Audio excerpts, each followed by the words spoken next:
जंगे मई में पाकिस्तान से शिकस्त खाने वाला भारत पाकिस्तान को किसी तरह शिकस्त देने की मंसूबाबंदी में मसरूफ है और इसी सिलसिले में भारत ने अपना एक नया मिसाइल उसका तजुर्बा किया है। लेकिन भारत के इस नए मिसाइल के मुकाबले में पाकिस्तान के पास भी एक तबाकुन मिसाइल मौजूद है। इन दोनों मिसाइलों की खसूसियात क्या है और पाकिस्तानी मिसाइल भारत के इस मिसाइल को कैसे टक्कर देगा? आमिर रजा मेरे साथ मौजूद है। आमिर रजा से बात करते हैं। जी आमिर भाई, भारत ने अपने एक नए मिसाइल का तजुर्बा किया है, लेकिन पाकिस्तान के पास भी उसकी टक्कर का एक खौफनाक मिसाइल मौजूद है।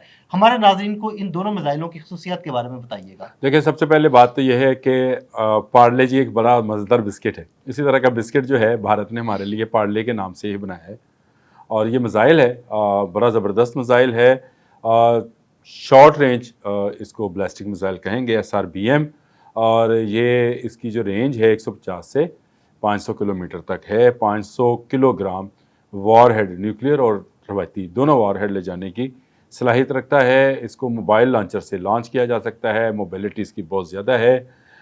इसकी इंटरसेप्शन बहुत मुश्किल है क्योंकि ये रास्ते में ही अपना जो टारगेट है उसको तब्दील कर सकता है, यानी इसको तब्दील किया जा सकता है।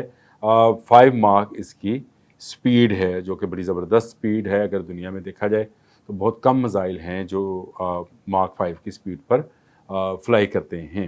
अब आपने कहा मुकाबले का, टक्कर का, तो पाकिस्तान की मिसाइल टेक्नोलॉजी कम अज़ कम भारत से तो अच्छी है। और भारत से अच्छी होने का मतलब ये है कि दुनिया में इस वक्त जो तरक्की याफ्ता ममालिक हैं उनमें दूसरे तीसरे चौथे नंबर पर पाकिस्तान की मिसाइल टेक्नोलॉजी आती है। भारत 7वें 8वें नंबर पर है इस वक्त। और पाकिस्तान के पास इसके जवाब में हतफ-9 मिसाइल मौजूद है, जो कि इससे ज़्यादा मोबिलिटी रखता है, यानी इससे ज़्यादा तेज़ रफ्तारी के साथ मोबाइल होकर वो हमला कर सकता है और एटमी वॉरहेड ले जा सकता है। ये मिसाइल भी उन्होंने असल में फ़ौजी टारगेट्स को हिट करने के लिए बनाया है। हमारा हतफ सीरीज़ जो है वो भी इस तरह की है। हतफ है, फिर नसर है। ये तमाम वो मिसाइल्स हैं जो कि इसी मकसद के लिए तैयार किए गए हैं। हमारा अगर शाहीन-3 देखें तो उसकी तो रेंज ही बहुत ज़्यादा है। और इस तरह से हैवी रेंज के मिसाइल हमारे पास अबाबील है, जिसमें एक से ज़्यादा वॉरहेड मुख्तलिफ टारगेट्स पर करने के लिए जाता है। तो मैंने पहले कहा कि टेक्नोलॉजी वाइज जो है हम बेहतर हैं, फार बेटर हैं भारत से। अब आप आ जाएँ कि इसको इंटरसेप्ट कैसे। मैंने शुरू में ये लफ्ज़ बोला था कि इसको इंटरसेप्ट करना मुश्किल है, नामुमकिन नहीं है। पाकिस्तान जो है वो एक नया डिफेंस सिस्टम जो है उसकी ख़रीदारी में इस वक्त कोशा है, और वो है HQ-19। HQ-19 अदील साहब वो सिस्टम है जो इस तरह के तमाम हाइपरसोनिक मिसाइल्स को, जैसे इंडिया का ब्रह्मोस है, जैसे अभी ये पार्ले है, इसी तरह के उनकी अग्नि सीरीज़ है, उनके लिए इस्तेमाल किया जाएगा। ये वो सिस्टम है जो चीन ने अभी तक किसी को नहीं दिया है।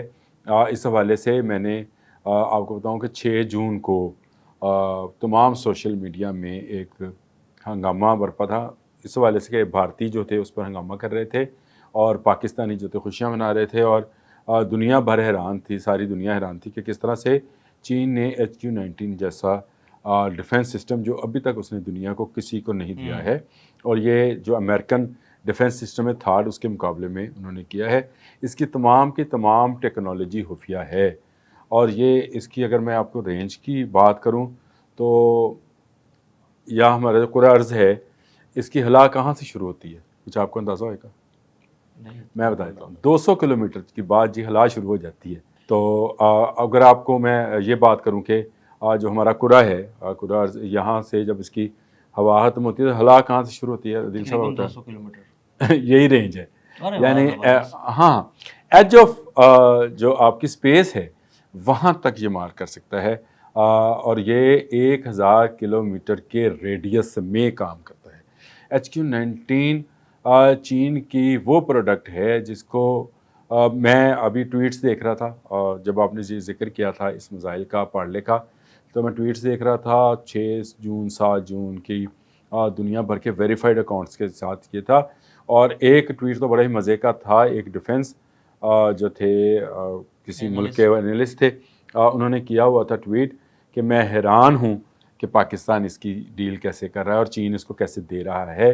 लेकिन चीन, आपको पता है, स्ट्रेटजिकली पाकिस्तान के साथ बहुत ज़्यादा अटैच है, इसलिए ये HQ 19 जो है ये मिलने की हमें बड़ी तवक्को है। यानी ये अभी तैयारी के मराहल में होगा, बन चुका है, चीन इसको इस्तेमाल कर चुका है, चीन इसकी ट्राई भी कर चुका है। तो लिहाजा जिस तरह से हमारे सिपह सलार पिछले दिनों चीन गए थे, तो उस वक्त भी भारतीय मीडिया ने पुकार कर ये कहा था कि ये अवाक्स 500 के जे 500 के लिए गए हैं और वो J-35 के लिए गए हैं, और तीसरा नाम उनके ज़ुबानों पर HQ-19 था, क्योंकि HQ-19 आने के बाद कोई ऐसा मिसाइल जो भारत के पास है, चाहे ब्राह्मोस है, चाहे अग्नि है, चाहे यही पार्ले है, कोई मिसाइल जो है कारगर नहीं रहेगा।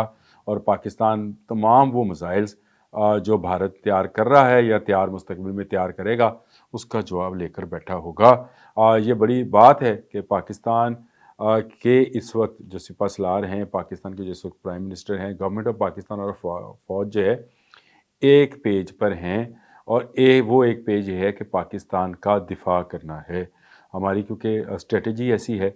और अगर यहाँ तक बात रही कि भारत ये पार्ले चलाएगा, भारत ने पहले ब्राह्मोस चलाया तो क्या किया। मैं आपको एक मज़े की बात बताता हूँ कि भारतीय तजियाकारों के मुताबिक पार्ले को भी सबसे बड़ा ख़तरा यही है कि इसके GPS को कंट्रोल कर लिया जाएगा। जिस तरह से हमने ब्राह्मोस को पाकिस्तान आते आते अफ़गानिस्तान की तरफ मूव किया था, गो वो हाइपरसोनिक मिसाइल है, ये बात जहन में रखिएगा।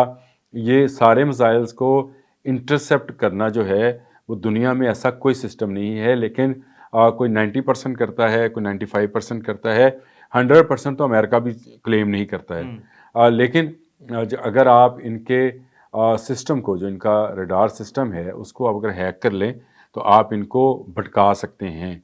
तो ये क्या दूसरा टारगेट रास्ते में तब्दील करेगा, पाकिस्तान इसको भटका सकता है। ये बड़ी ज़बरदस्त चीज़ है, क्योंकि KJ-500 के अंदर ऐसा सिस्टम पहले से मौजूद है।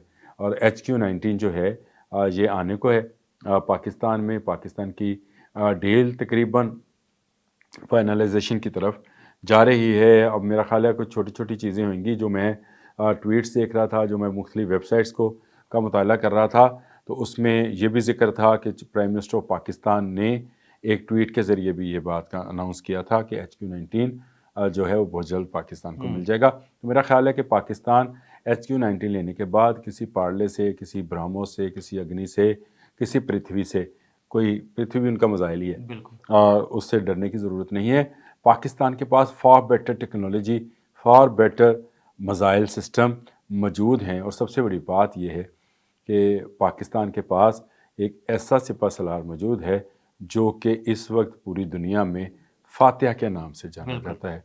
और उसने क्योंकि फ़तह किया है भारत की उस स्ट्रेटजी को, जो कि दूसरे मुल्कों में मुदाखलत की स्ट्रेटजी थी, वो स्ट्रेटजी जिसके तहत वो ना सिर्फ पाकिस्तान बल्कि अफ़गानिस्तान, ईरान, बांग्लादेश, नेपाल, भूटान, श्रीलंका में चाहता है कि अपनी फ़ौजें उतारे, जिस तरह उसने कश्मीर पे उतारी है। तो मैं आपको यकीन दिलाता हूँ कि पाकिस्तान का दिफा उन हाथों में है जो आहनी हाथ हैं, जो आहनी हाथ से निपटना जानते हैं। तो जनरल आसिम मुनीर के होते हुए हमें वैसे किसी फ़िक्र की ज़रूरत नहीं है, लेकिन इसके अलावा भी हमारी जो मिसाइल टेक्नोलॉजी है वो अब से नहीं, बहुत अरसे से जो है वो दुनिया में मानी जाती है। आपके फ़तह 1 और फ़तह 2 ने ये साबित कर दिया कि S-400 जैसे सिस्टम भी उसको ब्लॉक नहीं कर सके। तो ये बड़ा ज़रूरी था कि पाकिस्तान के डिफेंस सिस्टम में किसी ऐसी इजाद का या मशीनरी का इजाफ़ा किया जाए जो भारतीय तमाम मिसाइल्स के लिए जो है वो कारगर साबित हो। तो मैंने आपको आज बता दें कि HQ-19 मौजूद है, आने वाला है या आ गया है। ये आते कब हैं ये पता नहीं चलता है, ये सच्ची बात है, ये खुफिया है, बड़े खुफिया तरीके से इनकी तरसील होती है। PL-15 और PL-15E जो है इसके आने का किसको पता चला था। और J-10C का भी हमें ये जंग मई में ज़्यादा वाज़िया हुआ कि J-10C कहाँ तक मार कर सकता है। JF-17 थंडर ब्लॉक 3 जो है उसकी रेंज क्या है और उसने किस तरह से काम किया है, और हमारे पास कौन कौन सी टेक्नोलॉजीज़ हैं जिसके ज़रिए हमने तमाम किस्म के ड्रोन्स को जो है हैक कर लिया और उनको फिर भटका दिया और वो भटकते फिरते रहे। तो ये बात मेरे लिए बड़ी खुशाइंद है कि पाकिस्तान अपने दिफा को हर आने वाले दिन में नई से नई टेक्नोलॉजी के साथ ना सिर्फ उसको बढ़ा रहा है बल्कि उस टेक्नोलॉजी को मज़ीद बेहतर बनाने के लिए हमारे अपने साइंटिस्ट, अपनी अदारे जो हैं, अपनी लेबॉर्ट्रीज़ जो हैं, वो काम कर रही हैं। तो मुझे यकीन है कि HQ-19 जो है, ये पाकिस्तान के दिफा में अहम किरदार अदा करेगा। हमें किसी पार्ले, किसी ब्रह्मोस की पृथ्वी बिल्कुल। अग्नि से डरने की कोई ज़रूरत नहीं है। ये ऑपरेशन सिंदूर करें, ऑपरेशन जो भी करें, इन्हीं का सिंदूर मिटना है। जब ये कोशिश करेंगे, तब इनकी ख़वातीन के माथे से सिंदूर मिटा दिया जाएगा।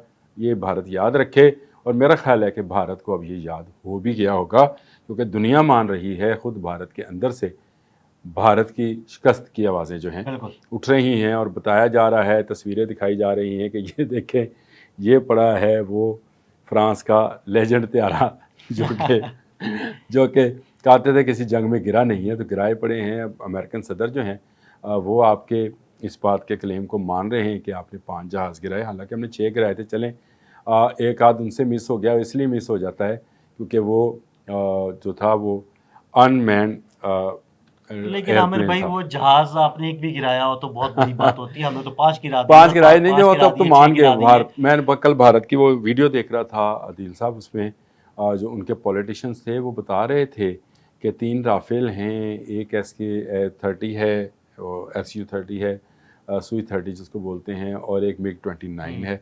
5 त्यारे तो वो खुद भी गिन रहे थे। तो एक अनमैन्ड जो है व्हीकल थी वो, यानी वो जहाज़ जो था वो ड्रोन टाइप का हाँ, जहाज़ था, लेकिन वो पायलट के मिसाइल के बगैर साथ है, उड़ने वाला। पायलट के बगैर उड़ने वाला। तो 6 जहाज़ तो हमने गिराए हैं, गिरा हम 10 सकते थे। अभी आप जो बात कर रहे थे पार्ले मिसाइल की, बिल्कुल भारत ने अगर ये मिसाइल किसी दूसरे मुल्क के लिए बनाया तो उनके लिए ख़तरा होगा। पाकिस्तान की आवाम की बिल्कुल। खुशनसीबी है कि हमारे पास ऐसे ऐसे सिस्टम और ऐसा भाई मौजूद है, जिसकी दोस्ती अक्सर शहबाज शरीफ साहब कहते हैं कि अब बहरा अरब से गहरी और हिमालय से ऊंची है। तो वाकई है, चाइना की जो है टेक्नोलॉजी ये जल्द पाकिस्तान का हिस्सा होगी, और फिर किसी ऐसे मिसाइल का जो है तजर्बा चाहे भारत इससे ज़्यादा भी कर लेगा, तो हमें किसी बिल्कुल। फ़िक्र की ज़रूरत नहीं है।